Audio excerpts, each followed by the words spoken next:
UN में जब बात होती है वहां पर धर्म की बात नहीं होती है। आदिवासी को एथनिक ग्रुप के पहचान मिला है। एथनिक आइडेंटिटी पहला आइडेंटिटी हमारा है। दूसरा आइडेंटिटी है हमारा कल्चरल आइडेंटिटी है, जिसमें नाच गान पर्व त्योहार, उसके साथ साथ उसी में एक हिस्सा होता है सरना पूजा, एनिमिज्म जिसको बोलते हैं दुनिया के स्तर पर। और तीसरा है लिंग्विस्टिक आइडेंटिटी, भाषा। पूरी दुनिया में आदिवासियों का लगभग 5000 आदिवासियों की भाषाएं हैं। भाषा बहुत जरूरी है। हमारे लोग जैसे शहर से गांव से शहर चले जाते हैं, भाषा छोड़ देते हैं। सारे लोगों को भाषा सीखना है। अभी आप देख रहे हैं कुर्मी महतो का क्या हाल हो रहा है भाषा की वजह से। ये तो दावेदारी करते हैं, लेकिन इनका दावेदारी कहीं खरा नहीं उतरता है। उसमें भी थोड़ा हम बात करेंगे, लेकिन पहचान की बात इसलिए आपको कहना जरूरी था। अभी फिर से हल्ला मचाया जा रहा है, यहां तक नैरेटिव कहा जा रहा है, बनाया जा रहा है कि कुर्मी महतो से ज्यादा बड़ा दुश्मन हमारा ईसाई आदिवासी लोग हैं। ये सारा का सारा नागपुर वासी फिर से हम लोगों को सरना ईसाई के नाम पे एक दूसरे के खिलाफ लड़ाना चाहता है, नफरत फैलाना चाहता है, ताकि उनको झारखंड का सत्ता मिल सके। इसलिए हम सारे युवाओं को मजबूती के साथ जो है इनके साथ संघर्ष करना होगा। बौद्धिकता के साथ इनको मुंहतोड़ जवाब देना पड़ेगा कि तुम काली पूजा करो, काली पूजा का बड़ा बड़ा बैनर का अध्यक्ष बनो दिक्कुओं के साथ में, और दूसरी तरफ बोलो कि हम असली आदिवासी हैं भी बोलोगे। तुम जो है कि कुंभ नहाने जाओगे, तुम दाल धागा बांधोगे, तुम मंगलसूत्र पहनोगे, तुम यहाँ नाक से लेके ऊपर तक सिंदूर लगाओगे और बकवास करोगे कि तुम रूढ़िवादी हो, तुम सबसे बड़ा आदिवासी हो, और हम जो है कि नकली आदिवासी हैं। ऐसा नहीं चल सकता है और हम ये चलने भी नहीं देंगे, क्योंकि आप भी बौद्धिकता की लड़ाई ही होगी। और इनको यह भी बताना चाहिए, आदिवासी शब्द अगर किसी ने राष्ट्रीय फलक पर स्थापित किया है तो वो है मारंग गोमके जयपाल से मुंडा। और इसीलिए आरएसएस वाले लोग मारंग गोमके जयपाल से मुंडा से सबसे ज्यादा नफरत करते थे, क्योंकि बौद्धिकता के स्तर पर मारंग गोमके जयपाल से मुंडा के सामने वो नहीं टिकते थे। मैं आपको बता रहा हूं, जब मारंग गोमके जयपाल से मुंडा विदेश से पढ़ के आए और 16 दिसंबर 1946 को पहली बार संविधान सभा में भाषण दे रहे थे। और आप कल्पना कीजिए कि उन दिनों नेहरू की क्या ताकत होती थी, उन दिनों डॉक्टर अंबेडकर की क्या ताकत होती थी, उन दिनों डॉक्टर राजेंद्र प्रसाद, वल्लभ भाई पटेल, ये सारे लोग स्वतंत्रता संग्राम के चैंपियन थे। उस संविधान सभा में ये सारे लोग भाषण दे चुके थे। उसके बाद जो है कि हमारा मारंग गोमके का मतलब समय आया, उनकी पारी आई। जब उनकी पारी आई तो उन्होंने सारे नेताओं को, देश के सबसे बड़े विद्वान नेता वहां बैठे हुए थे, सबसे नामी नेता बैठे हुए थे, स्वतंत्रता सेनानी वहां बैठे हुए थे। वहां पे मारंग गोमके जयपाल से मुंडा ने कहा कि यहां बैठे आप सभी लोग बाहर से आए हुए लोगों के संतान हो, आप बाहरी हो, और आपके लोगों ने हमारे लोगों के साथ अत्याचार किया है, और हम हैं जो देश के प्रथम निवासियों के वंशज हैं। तुम्हारा संविधान हम लोगों को, हम आदिवासियों को लोकतंत्र नहीं सिखा सकता है। तुमको हम आदिवासियों से लोकतंत्र सीखना पड़ेगा, क्योंकि हम धरती के सबसे ज्यादा लोकतांत्रिक लोग हैं। ये भाषण ने तहलका मचा दिया था। जिस तरह से doctor Martin Luther king junior का भाषण आई हैव ए ड्रीम इतिहास रचा, और उसी भाषण के बदौलत पहला काला आदमी अमेरिका का राष्ट्रपति बना बराक ओबामा। तो आप सोचिए उन दिनों आदिवासी होना सबसे ज्यादा शर्म की बात कही जाती थी। आदिवासी होना नीचता का प्रमाण था। आदिवासी होना सबसे घटिया माना जाता था। उन दिनों जयपाल सिंह मुंडा ने कहा, हम आदिवासी हैं और हमारे लिए दूसरा शब्द नहीं चाहिए। हम आदिवासी हैं, हम इस देश के मालिक हैं। और उसी समय देखिए आदिवासी शब्द को राष्ट्रीय पहचान बना दिया। जिस शब्द को तुच्छता का प्रतीक बनाया गया था, जिस शब्द को नीचता का प्रतीक बनाया गया था, जिस शब्द को घृणा का प्रतीक बना दिया गया था, उस शब्द को मरंगम के जयपाल सिंह मुंडा ने पहचान और गौरव का प्रतीक बना दिया। इसीलिए नागपुर वासी मरंगम के जयपाल सिंह मुंडा को आज भी नफरत करते हैं, उनसे आज भी नफरत करते हैं। और जब वो झारखंड अलग राज्य मूवमेंट का कमान अपने हाथ में लिया, तब क्या कहा गया? कहा गया कि यह ईसाई मिशनरियों का देश तोड़ने वाला आंदोलन है। आज देखिए सेम चीज हो रहा है। जब मैंने बौद्धिकता के बदौलत ये संघियों को और ये सारे कुर्मी महतो के थिंक टैंक को घुटना टेकवा दिया, ये लोग क्या बोल रहे थे? पहले बोल रहे थे ये संघी लोग आदिवासी वनवासी है, वनवासी है, वनवासी है। मरंगम के चीजों को लेके मैंने सारे संघियों को एक्सपोज कर दिया। जिस तरह से लोग अपने आप को स्थापित कर दिया था कि ये सरना आदिवासियों के सबसे बड़े हितैषी है, मैंने खूंटी जिला का लैंड बैंक का डाटा निकाल के इनका मुंह में कालिक पोत दिया, ये बताते हुए तुमने खूंटी के सरना आदिवासियों का 541 सरना स्थल को लैंड बैंक में डाला पूंजीपतियों को देने के लिए। तुम सरना आदिवासियों के हितैषी कैसे हो ये बताओ। उसके बाद जिस तरह से हमारा सीएनटी और एसपीटी कानून को 3 मिनट में इन लोगों ने संशोधन कर दिया विधानसभा में, हमने कहा ये दोनों कानून कोई कागज के टुकड़े नहीं हैं, ये हमारे पुरखों के खून से लिखे गए दस्तावेज है। इसको तुमने कैसे छेड़ा, इसको तुमने कैसे 3 मिनट में संशोधन कर दिया? तुमको इसका जो है जवाब देना पड़ेगा, तुमको इसकी कीमत चुकानी पड़ेगी। अब देखिए 2019 में हम लोगों ने इनको सत्ता से उखाड़ के फेंक दिया। 2024 में एक भी रिजल्ट सीट इनको लोकसभा में नहीं मिला, विधानसभा में भी एक भी नहीं मिला। एक मिला भी तो वो हमारा है इधर का ही आदमी उधर चल गए, इसलिए नहीं समझ रहे हैं। इतनी बड़ी इनको जो है कि ठेस पहुंची है। इसीलिए आज फिर से क्या बोल रहा है? 17 तारीख को जो रांची में आयोजन हुआ था, बोलता है ये ईसाइयों का कार्यक्रम था, ये ईसाइयों का फंडिंग से हुआ, सब ईसाइयों से हुआ। क्योंकि इनको पता है ईसाई ईसाई ईसाई करो तो सरना आदिवासी जो है उनके पक्ष में चले जाएंगे। लेकिन उनको पता नहीं है कि उनका झूठ का जो है वो पर्दाफाश हो चुका है। उनका जो है बेबुनियाद तथ्य, उनका झूठा नैरेटिव और उनका फर्जी इतिहास बेनकाब हो चुका है। अब इसी तरह कुर्मी महतो भी, जैसे ही हम इन सारे बातों को रख रहे थे कि कुर्मी महतो आदिवासी नहीं है, ये लोग महाराष्ट्र से आए हैं, इन लोगों ने हमारी जमीन को कब्जा किया, हमारे गांवों को कब्जा किया, हमारे इलाकों को कब्जा किया। ये लोग फर्जी लोग हैं। ये लोग कह रहे थे गिलर्सन डुंगडुंग कोई दस्तावेज नहीं दिखाता है, दस्तावेज दिखाओ, कागज दिखाओ, कागज दिखाओ। मैंने सारे कागज 1872 से लेके सारे सेंसस रिपोर्ट, एक एक जिला का डिस्ट्रिक्ट गजेटियर, एथनोग्राफिक रिपोर्ट, सारा चीजों को लेके इनके सामने पटक दिया।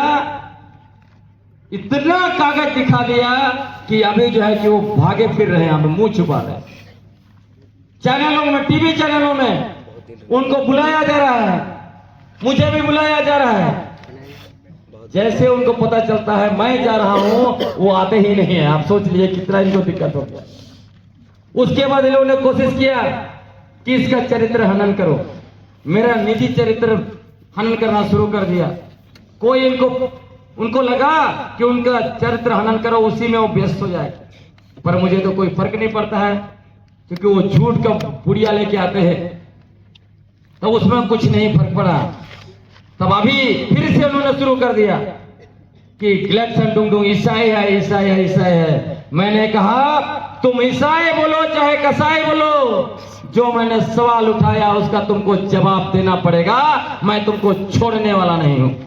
तो ये दोनों नागपुरवासी और ये भी नागपुरवासी ही हैं, कुर्मी महतो और संघी लोग, सभी लोगों का नाक में दम करके रखा हूं। इसलिए चारों तरफ अभी आपको शोरगुल पर सुने पड़ रहा है, ईसाई लोग सबसे बड़ा दुश्मन है, कुर्मी महतो से भी बड़ा दुश्मन है, ये सब चल रहा है, लेकिन इससे कुछ नहीं होने वाला है। इसलिए मैं आप सारे युवा साथियों को बोलना चाहता हूं, बुद्धि इतना ज्यादा बढ़ा लो, इतना ज्यादा पढ़िए। और आपके सभाओं में, मीटिंग में मैंने बार बार कहा है, बौद्धिक आंदोलन याद कीजिए। इसीलिए मैं लंबे समय से किताबें लिख रहा हूं। आप पढ़िए, आप दिमागी रूप से इतना ज्यादा आप जो है कि सशक्त हो जाएंगे, तो आपका रंग, आपका रूप, आपका छोटा बड़ा हाइट कोई काम का नहीं। आपका बुद्धि होगा, दुनिया भी सलाम करेगी, और आपका जो दुश्मन है आपके सामने पलट हो जाएगा। इसलिए हम लोगों को अपना बुद्धि बढ़ाना है। आप लोग जो है, अभी मैं देखता हूं, पहले हम लोगों को हर एक चीज में शर्म महसूस हो रहा था ना, किसी लड़का लड़की को बोलो अंग्रेजी सीखो, हमसे तो नहीं होगा हे बोल देता था, है ना। कोई स्टेज में नाचने वाला नहीं, हमसे तो नहीं होगा हे।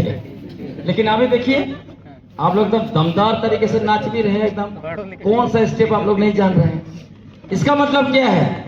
इसका मतलब हम आदिवासियों के अंदर कूट के काबिलियत भरा पड़ा है, जिसको मैंने खुद ही टेस्ट किया। बताइए, मैं कोई इंग्लिश मीडियम स्कूल में ना पढ़ा, ना मैं कॉलेज गया, कुछ नहीं। 4 बड़े किताबें लिखी अंग्रेजी में, आपका लंदन में, पेरिस में लॉन्च हुआ।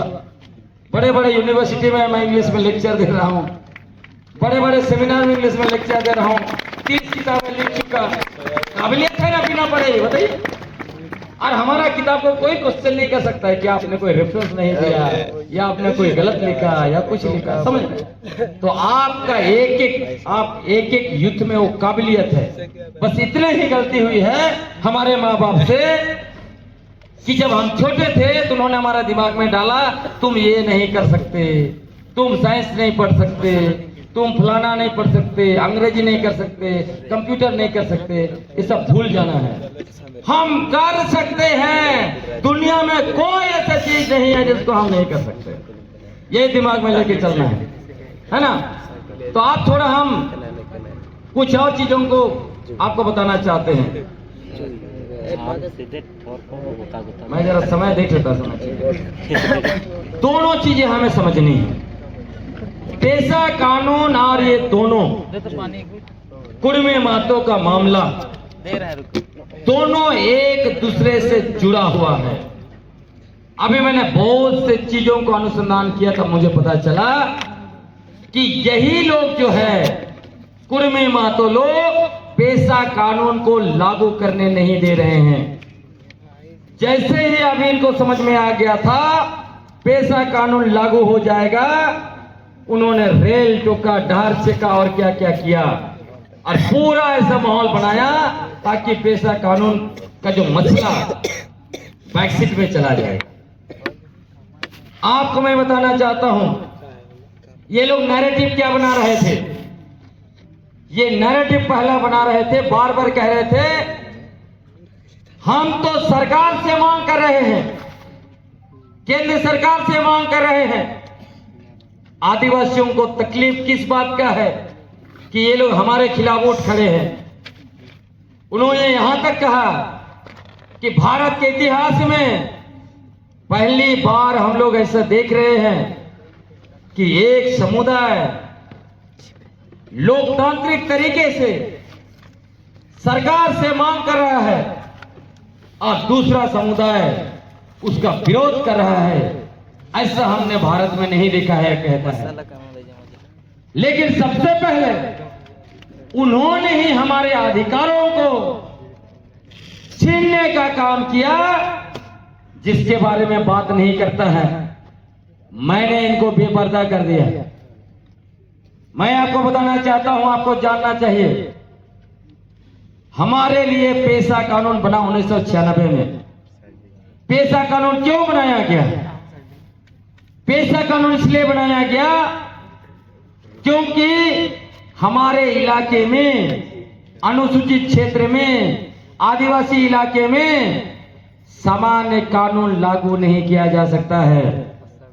यह परंपरा ब्रिटिश हुकूमत के समय से चल रही है। और यह परंपरा क्यों आई?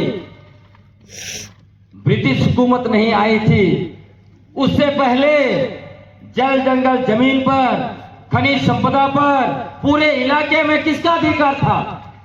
किसका अधिकार था? हमारे पुरखों का अधिकार था ना।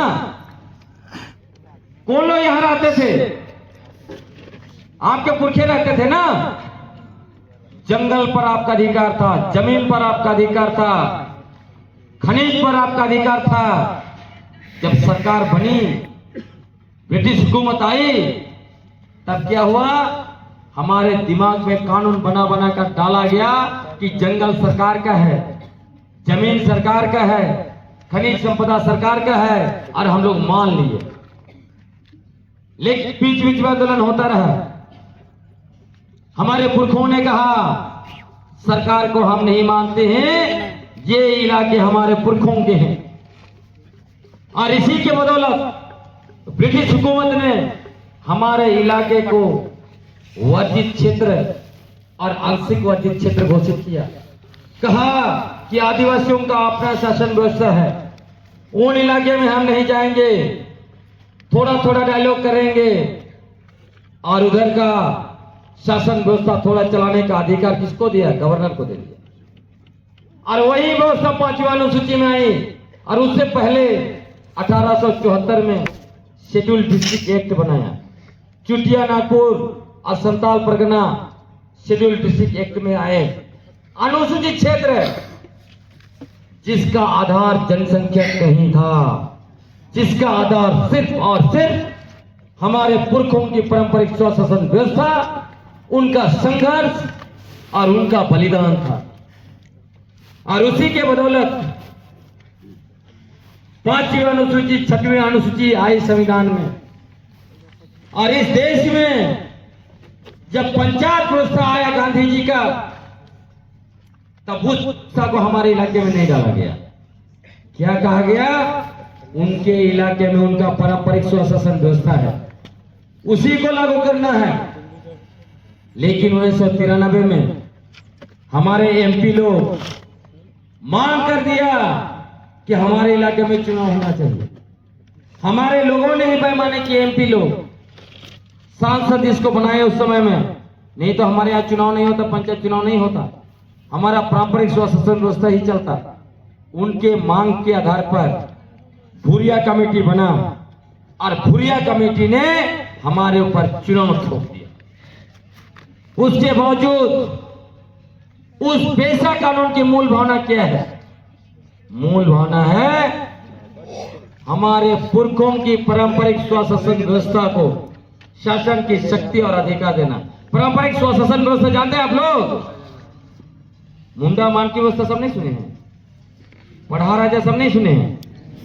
हाँ, तो उसी व्यवस्था को, हाथू मुंडा को शासन की शक्ति और अधिकार देना, यही है पेशा कानून का मूल मकसद। लेकिन जैसे ही पेशा कानून 1996 में आया, 1997 में यही कुर्मी महतो लोग हमारा जो संवैधानिक अधिकार, कानूनी अधिकार पेशा कानून के तहत मिला, इसका विरोध करना शुरू कर दिया। इनका एमएलए था धनंजय महतो इचागढ़ से। इन्होंने हाई कोर्ट में पिटीशन डाल दिया कि पेशा कानून संविधान का अनुच्छेद 14 का उल्लंघन करता है, इसलिए पेशा कानून को खारिज किया जाना चाहिए, पेशा कानून को असंवैधानिक घोषित करना चाहिए। मतलब हमारे संवैधानिक और कानूनी अधिकार को कुर्मी महतो ने असंवैधानिक घोषित करने की मांग किया। यहीं से लड़ाई, हमारा संघर्ष हमारा इनके खिलाफ शुरू हुआ। और इसी के आधार पर 2005 में झारखंड हाईकोर्ट ने पेशा कानून का धारा 4G को असंवैधानिक घोषित कर दिया। सोच लीजिए कि इन लोगों ने हमारा संवैधानिक और कानूनी अधिकार को असंवैधानिक घोषित करवा दिया। फिर कहता है कि हमने आपको छेड़ा नहीं है, आप क्यों हमारे खिलाफ उठ खड़े हुए हो। और उसके बावजूद क्या हुआ आगे, सुप्रीम कोर्ट ये केस गया। इसमें इनका आर्गुमेंट क्या था, ये लोग कह रहे थे अनुसूचित क्षेत्र में आदिवासियों का जनसंख्या 50% से कम हो गया है, इसलिए एकल पद पर इनको आरक्षण नहीं देना चाहिए, मुखिया पद पर नहीं देना चाहिए। हमारा मुखिया, प्रमुख, उप प्रमुख ये सारे पद में बैठना चाहते थे, इसीलिए पेशा कानून को खारिज करवाया। लेकिन जब यह मामला सुप्रीम कोर्ट में गया 2010 में, इधर एक किताब है पढ़िएगा, सुप्रीम कोर्ट के फैसले और आदिवासी अधिकार, उसमें यह भी केस है। सुप्रीम कोर्ट ने कहा कि आदिवासी जरूर जनसंख्या के आधार पर कम हो गए हैं, क्योंकि बाहरी लोग उनके इलाके में घुसे, लेकिन हमें नहीं भूलनी चाहिए ये इलाके आदिवासियों के थे, ये इलाके ऐतिहासिक रूप से आदिवासियों के थे, इसलिए पेशा कानून असंवैधानिक नहीं है। सुप्रीम कोर्ट ने ये बातें कही, फैसला दिया, तब हमारा पेशा कानून बचा। जब 2010 में सुप्रीम कोर्ट में इन लोगों को घुटना टेकना पड़ा, तभी लोग फिर से 2010 में झारखंड हाईकोर्ट में चुनौती दिया। किसको चुनौती दिया, अनुसूचित क्षेत्र को खत्म करने का मांग किया कुर्मी महतो लोगों ने। और उसमें भी फिर से आर्गुमेंट दिया कि अनुसूचित क्षेत्र में 50% से कम जनसंख्या इनकी है, जबकि अनुसूचित क्षेत्र का निर्माण जनसंख्या के आधार पर हुआ ही नहीं है। देवर कमीशन ने 1965 में कहा कि जो नए अनुसूचित क्षेत्र बनेंगे वहां जनसंख्या होगा, लेकिन ये पुराने अनुसूचित क्षेत्र में ये लागू नहीं होगा। उसके बावजूद कोर्ट गए ये लोग, और वहां भी 2016 में इनको मुंह की खानी पड़ी। उसके बाद अभी विगत 6 महीने से 8 महीने से लगभग हम लोग पेशा कानून का नियमावली बनाने के लिए आंदोलन कर रहे हैं। झारखंड सरकार को बैकफुट में डाल दिया, झारखंड सरकार मान गई हमारी मांगों को। तब ये कुर्मी महतो क्या बोलने लगे, पेशा कानून काला कानून है, जब तक हमको एसटी नहीं बनाते हो तब तक पेशा कानून लागू नहीं होना चाहिए। मतलब हम आदिवासी लोग काले लोग हैं इनके लिए, हमारा कानून काला है, हमारे संवैधानिक व्यवस्था वो काला है, और ये आएंगे तब जो है कि हमारा सारा कुछ गोरा हो जाएगा। हम गोरा होना नहीं चाहते हैं, तुम गोरा रहो, हमसे दूर रहो। कुर्मी महतो क्या बोलते हैं हम लोग, है ना, मतलब हम काले, हमारा कानून काला, सब कुछ काला। देखिए कैसे बुद्धिमान लोग हैं, बोलता है पहले ये आदिवासी का घर है, इसको तोड़ो, इसमें जो नियम कानून है उसको जो खत्म करो, और इस घर में हमको भी रहने दो। चालाक है कि बोका है, हैं? अगर हमको इस घर में रहना है तो उसको तोड़ने बोलेंगे कि हम बोलेंगे कि हमको भी थोड़ा घुसने दीजिए, हम उस घर का नियम कानून खत्म करने बोलेंगे। तो इनको पता है ये कभी आदिवासी नहीं हो सकता है, एसटी का भी हो नहीं सकता है, इसीलिए बोलते हैं इसको तोड़ दो, घाटा तो वही आदिवासी को लगेगा। तो पहले जो लोग कह रहे थे, इतना सारा नैरेटिव बना रहे थे कि आदिवासियों ने हमारे खिलाफ मोर्चा खोला है, इन लोगों ने हमारा कानूनी अधिकार और संवैधानिक अधिकारों को खत्म करने के लिए कानूनी लड़ाई लड़ा, और फर्जी नैरेटिव पूरी तरह से पॉलिटिकली फैलाया, इसीलिए हम लोगों को गुस्सा आया। दूसरा क्या नैरेटिव बना रहा है, बोलता है छोटा नागपुर का हम सबसे पुराना वासी हैं, मुंडाओं को हमने बसाया, उराव को हमने जमीन दिया, यहां हम 65,000 साल से रह रहे हैं। हमने उनको पूछा, आप यहां 65,000 साल से रह रहे थे, आप तो खेतीहर हैं, आपके पुरखे शिकार नहीं करते थे, आपके पुरखे जंगल में कांद-मूल फल-फूल नहीं इकट्ठा करते थे, तो ये बताओ 55,000 साल तक तुम्हारा पुरखा छोटानागपुर में कैसे जिंदा था?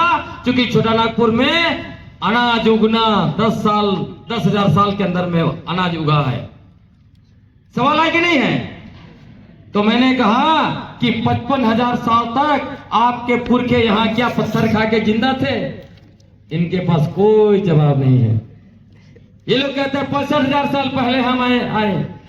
मैंने दूसरा सवाल पूछा, ये बताओ कि तुम जो कुड़मली भाषा बोलते हो वो 500 साल के अंदर में आई हुई भाषा है, तो 64,500 साल तक तुम्हारे पुरखे क्या बात करते थे? क्या बंदर जैसे कां कर रहे थे क्या? हैं? या चुपचाप मौन थे? कि एकाएक जानते हुआ क्या था? आपको बताते हैं। 65,000 साल पहले इनके पुरखे छोटानागपुर में आए, 55,000 साल तक भूखे बैठा हुआ था, पता नहीं चला था खाएंगे क्या। उसके बाद उनको इतना ज्यादा भूख लगा, असहाय, कोड़ना शुरू किया, तो कैसे अनाज उगा के खाया। फिर भाषा नहीं बोलते थे, 64,500 फिर आर्य लोग आए तो आर्य का भाषा सीखा। फिर अचानक से बोलता है झारखंड में बाहरी भाषा नहीं चलता हो। समझ रहे हैं ना? ऐसे फर्जी 65,000 लोग है। ये लोग, इनको मैंने कहा कि यदि 65,000 साल से तुम यहां पे रह रहे थे छोटानागपुर में, तो भारत का जो सबसे बड़ा एंथ्रोपोलॉजिस्ट, फादर ऑफ एंथ्रोपोलॉजी माना जाता है, कौन थे? एसी रॉय। एसी नाम ने क्या लिखा? मुंडा एंड देयर कंट्री, मुंडा और उनका देश। एसी रॉय ने लिखा खड़िया जो उराव छोटानागपुर, खड़िया के बारे में भी लिखा, उन्होंने बिरौर के बारे में लिखा। मैंने कहा आपके बारे में क्यों नहीं लिखा जब आप 65,000 साल से यहां रह रहे थे? मैंने उनको यह भी कहा कि आप 65,000 साल यहां से यहां रह रहे थे, तो CNT एक्ट में आपको खुदकट्टी अधिकार कैसे नहीं मिला जबकि मुंडाओं को मिला? अगर 65,000 साल पहले आए थे तो यहाँ तो जंगल था, खेत तो नहीं था, आपने जंगल झाड़ साफ किया होगा, तो खुदकट्टी राइट तो आपको मिलना चाहिए। उनको कोई जवाब नहीं है। तो ये लोग सिर्फ और फर्जी नैरेटिव बना रहे थे। अभी क्या कर रहा है? हरे सोहराय। तो फिर मैंने पूछा, सोहराय शब्द तो ऑस्ट्रोएशियाटिक मतलब मुंडारी भाषा का है। डहरे जो है कि कुरमली है, तो डहरे इंडो आर्यन का डहरे और ऑस्ट्रोएशियाटिक का सोहराय को जोड़ के सोचते हो कि मेरा है, तो हम मानेंगे कि तेरा है। अरे गमछा लगाता है पीला गमछा, आपको याद है किसका पीला गमछा है? गोंडवाना के गोंड लोगों का पीला गमछा चुरा लिया है ये लोग। मतलब हमारा सोहराय चुराया, उनका पीला गमछा चुराया, सब कुछ चुराता है, बोलता है कि हम जो है कि हम आदिवासी है। ऐसे चलेगा क्या? नहीं। मैंने कहा तुम 65,000 साल पहले आए थे, कहते हो किसके साथ? ओंगे के साथ। ओंगे की अपनी भाषा है, 134 ही बचा हुआ लेकिन अपनी भाषा है। सेंटिनल, जेरवा, अंडमानी सबकी अपनी भाषा। आपकी भाषा कहाँ खो गई भाई? तो ये कुछ भी इनके पास नहीं है। ये लोग सिर्फ और सिर्फ फर्जी इतिहास बना रहे थे। उसके अलावा क्या कह रहे थे? राढ़ सभ्यता के लोग हैं हम लोग, राढ़ के वारिस हैं। वो कह रहा है सिंधु घाटी सभ्यता, मोहनजोदड़ो, हड़प्पा सभ्यता से भी पुरानी सभ्यता राढ़ सभ्यता है। तो मैंने कहा ठीक है, राढ़ पर भी बात कर लेते हैं। प्रभात रंजन सरकार की पुस्तक मिली राढ़ सभ्यता पर, उनको राढ़ सभ्यता का सबसे बड़ा ज्ञानी माना जाता है। अब उस पुस्तक में लिखा हुआ है राढ़ सभ्यता 30 करोड़ वर्ष पुरानी। उसमें जो लोग रहते थे 2 लाख साल पुराने लोग थे।